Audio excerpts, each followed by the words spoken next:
அன்பு நண்பர்களுக்கு வணக்கம். பழமொழி 400 பதிவேற்றம் 218 பாடல் 216.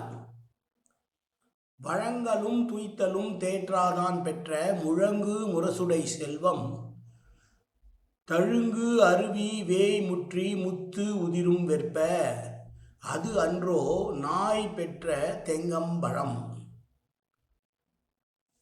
ஓ என்று சோ என்று கொட்டக்கூடிய அருவிகள் மூங்கில் மேல் உதிர்ந்து முத்து முத்தாக தெளிக்கிற மலை உச்சியை உடைய அரசனே என்று அருவிகள் கொட்டக்கூடிய செல்வ வளமிக்க ஒரு மலைநாட்டு அரசனை பார்த்து சொல்லுவதான பாடல். என்ன சொல்ல வருகிறார் ஆசிரியர் என்றால், பெரும் செல்வம், முழங்குகின்ற முரசினை உடைய செல்வம் என்றால் ஒரு அரசனுக்குத்தான் முரசு ஒலிக்கும். அரசன் வரும்போதோ போகும்போதோ அல்லது அவன் கிளம்பும் போது முரசு ஒலிக்கும்.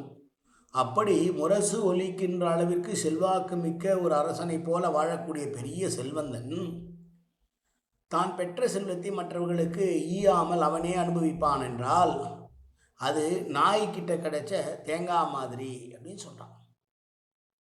தேங்காவை நாயால் உடைக்கவும் முடியாது, தின்னவும் முடியாது.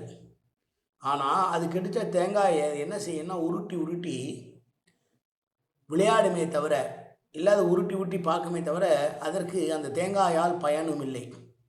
அது யாராவது ஒரு மனிதனுக்கு கிடைத்தால் அவன் அதை உடைத்து இளநீராக எடுப்பான், உள்ளே இருக்கிற தேங்காயை சுவைப்பான். ஆனால் நாயிடம் கிடைத்த தேங்காய் எப்படி பயன் இல்லாமல் போகுமோ அதுபோல ஈதல் குணம் இல்லாத பெரும் செல்வந்தனிடம் இருக்கிற பணம் பயனற்றதான பணம் என்று சொல்லுகிற பாடல். மீண்டும் பாடலை பார்ப்போம்.